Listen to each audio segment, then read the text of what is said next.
Hello guys, and welcome to Hochi Plays Undertale. This is going to be a genocide run of the game.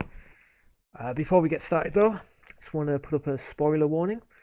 If you guys haven't played this game before, then I strongly suggest you go and play this game. You don't want to know anything about it before you play it, I would say. In my opinion, it's best just to play the game, see what it's all about, and then once you've completed it a couple of times, then I'd start looking at videos and looking at the internet, finding out more about the game. But for your first two runs, you really don't want to spoil it. I would say just run through the game however you feel you should. And yeah, you will have the most enjoyable experience. So that being said, I just want to tell you guys I've played through this game twice now. This will be my third run through. I've completed sort of normal ending, and I've done the true pacifist ending, or the true ending as some people are calling it. So this will be the third run, which will be a genocide run, which, if you're watching this video and you're still with me, you should know that the genocide run is where you try and kill everything in the game. You become a horrible little evil bastard and kill everybody. So that is what we're going to attempt in this run. Now I know when you do this run it does change your game, so it's always remembered that you completed this run. There's no way to true reset out of it. This is the save from my true pacifist run. As you can see, it comes up with the option of a true reset, which resets the game back to scratch. No one remembers any of your options or anything like that. And so that's what we're going to do, and then we're going to proceed to go through and murder everybody. Now we're going to name the first child Hochi, because why not? This isn't the protagonist we play as, this is the name of the first child who fell into the mountain. You should know if you've played the game a couple of times before at least. So let us commence. We'll be talking about this general story of the game and some of the theories behind what some of it means, and the children and the souls and such. I'm assuming you've played the game a couple of times at least, and you know of the other ending at least. So let's go. We meet Flowey. Our old friend is going to teach us how things work. Soul is a combination of your being. The soul starts off weak, but can grow strong if you gain a lot of LV. What's LV stand for? Why, love, of course. You want some love, don't you? Don't worry, I'll share some with you. Oh, you're so nice, Flowey. Share through little white friendliness pellets? Yeah, I've played before. I know these aren't friendly pellets. So let's just avoid them. Let's try again, okay. Nope. Is this a joke? Are you brain dead? Run into the bullets! Oh, jeez, nope. Yeah. I'm gonna let you get me that easy. You know this run, my friend. You know what's going on, don't you? You just wanted to see me suffer. Die! There's evil, evil Flowey. I don't think he is evil. He has no soul. Don't think he can be evil without a soul. I'm not sure. And there's beautiful Toriel. So lovely. Unfortunately, we're going to have to brutally murder her a little bit later on. So kind and forgiving.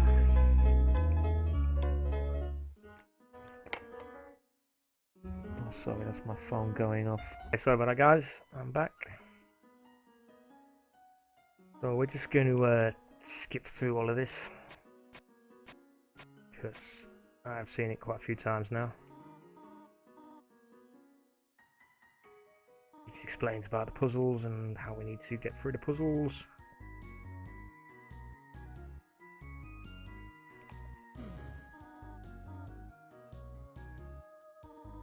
So, this is our first fight. We'll get into a fight with the dummy. I was supposed to practice talking to the dummy, but we're just going to fight it. We win! Ah, the dummy's not for fighting, they are for talking. We don't want to hurt anybody, do we? Yes, I'm afraid we do, Toriel. You want to hurt absolutely everybody.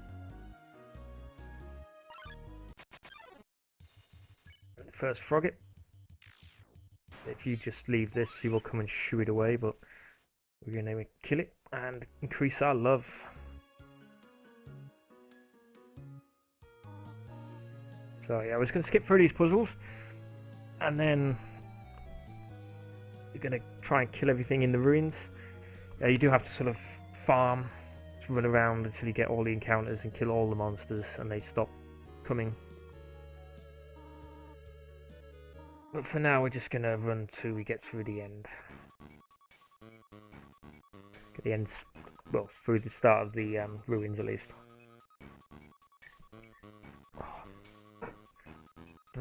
Lovely cup of tea. But yeah, I really like this as a tutorial level. It doesn't actually make you do anything, but it just shows how overprotective she is, Toriel. Now she just wants to look after you and protect you. There you go, she gives us a phone. And we're not going to bother ringing her, because we don't care what she has to say. Yeah, evil, heartless, bastard child. So we're going to take one. Oh, take a piece of candy, why not? Come in handy later. Why don't we take another one?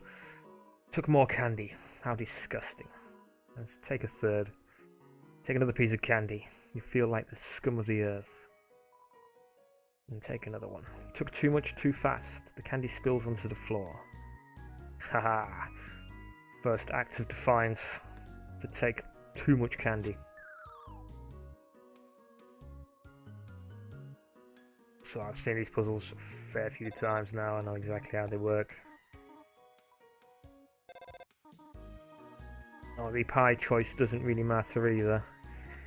She'll always make you a butterscotch cinnamon pie, no matter which one you choose as your favourite. Right, here's our first real fight. It's not going down quite as quickly as Ouch. I mean, I do really like these fights. A little sort of, it's like a mini game kind of style. I thought it was sort of cool the first time I played, and then it sort of ramps up and you understand that that's how you fight things. Like you got at the top, don't you?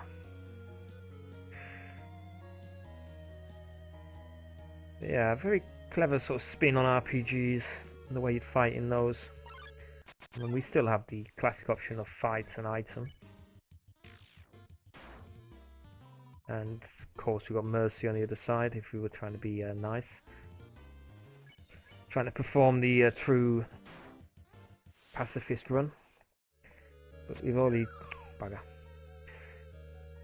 done that, so unfortunately now we have to kill everyone.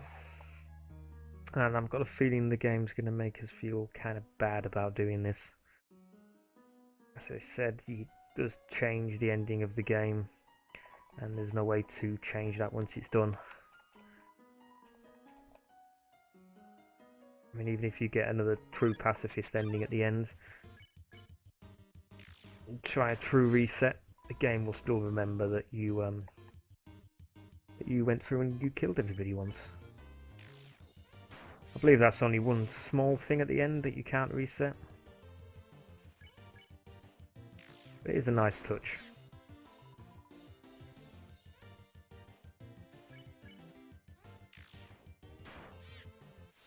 So, quickly dispatching of these enemies now.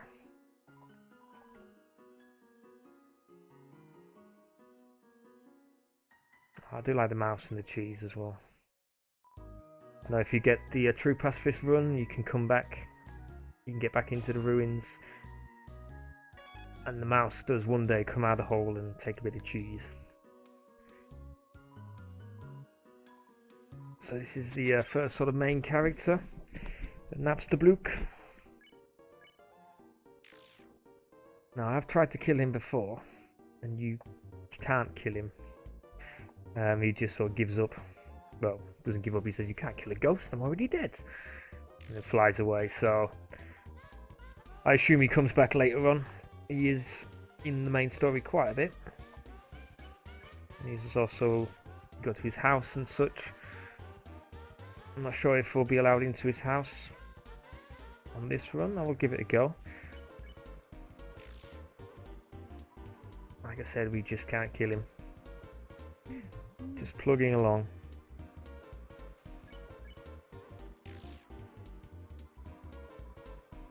I don't know, you can't kill ghosts, right?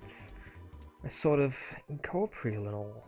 I was just lowering my HP because I didn't want to be rude. Sorry, I just made this more awkward. Pretend you beat me. Ooh.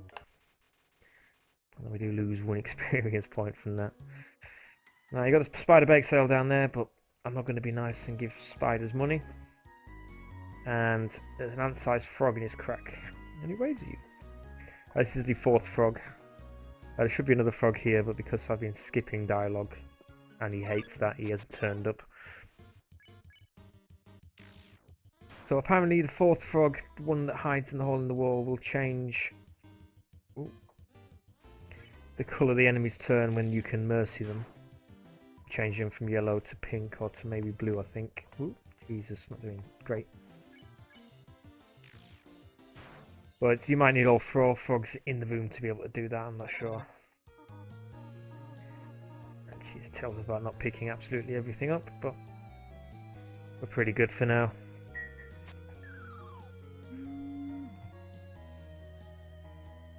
Oh, sorry, it's my phone going again.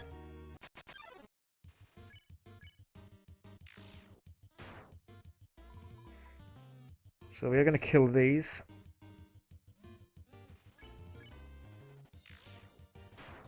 I'm guessing you got to kill them. They're not random encounters, but it's genocide, man. You got to murder everything, surely.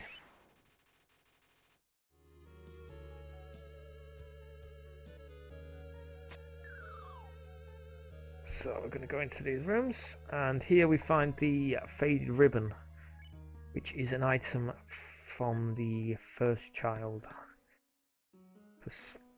6 of the children, well, 7 children have fallen down the hole, or fallen down the mountain, into the mountain. The first one is the first child, which is one we named as Hochi. And then they die, well, they poison themselves so that they can get taken to the human world with the soul of the monster and become all powerful and destroy the human world as well, because they're evil, just like us. But then these 6 of the children that fall into the mountain have different personality traits, which is shown by their different colours of their souls. So the first child that falls down is the child of patience. Nothing this one. And they also have items as well associated with them. So the child of patience, his items are the toy knife and the faded ribbon, which we've just found. And my theory behind the children and the soul powers and such is that because they didn't have determination, or enough determination, they gave up on the game, gave up trying to complete the game, as it were, and then their souls were lost. That's how the monsters have their souls.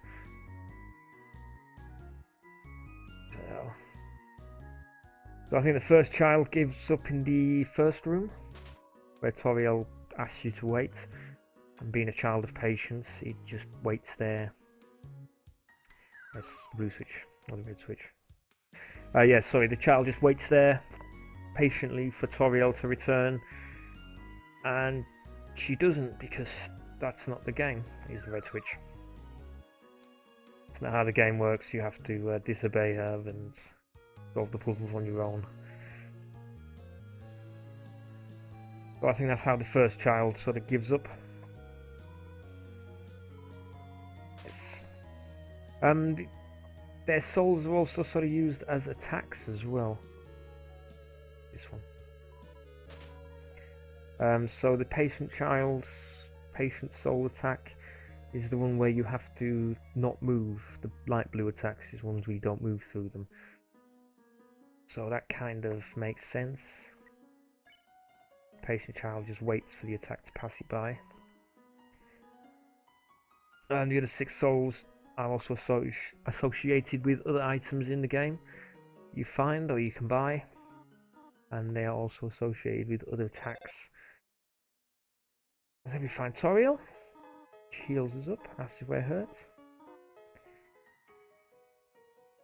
And we get our surprise. We have a nice lovely cottage and a butterscotch cinnamon pie.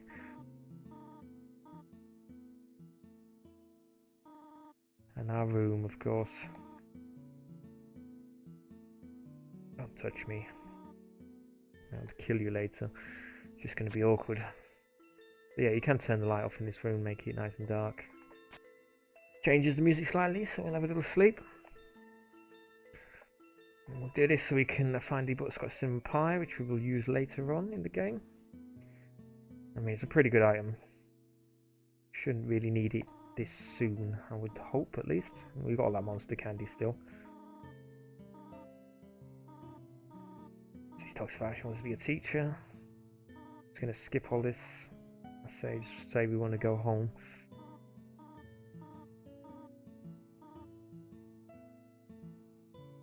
And there we go, that progresses her, so she runs down there, ready to destroy the entrance to the ruins.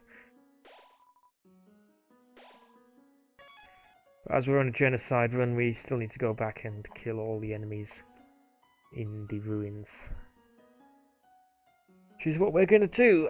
I am going to sort of skip through this bit, because it does take rather a long time. The encounters become further and further apart for each one you complete. And I think it's going to be a bit dull. I'm going to run out of things to say, so what I'm going to do is there is a little really a glitch. Whoops. If you tab out of the game or click out of the game while you're moving in a direction, you will keep running in that direction, and you will still encounter monsters. So you can use that so you don't have to constantly run around. You can do something else while you're doing that. So that's what I'm going to do here. Oh. Maybe not just yet. Until it comes up with a message that there is no more monsters to kill. We have exterminated all of the monsters in this particular area. So once I've done this, I'm going to do that. I'll speed through this next section, and then I will return once all the monsters are dead. Oh, we got another level. Fantastic. So I will catch you the other side of this time lapse.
Okay, so this is what happens once you've killed all the monsters in an area.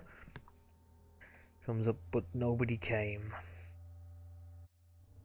And the music changes to being dark and disturbing. This is just what you want.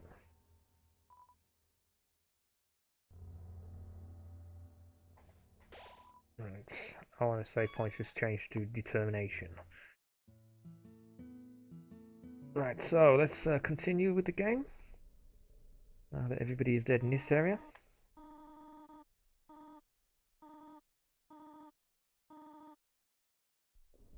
He tells us how she's going to destroy the entrance or the exit. Come they leave, they die. No, I will kill Asgore. He will not stop me.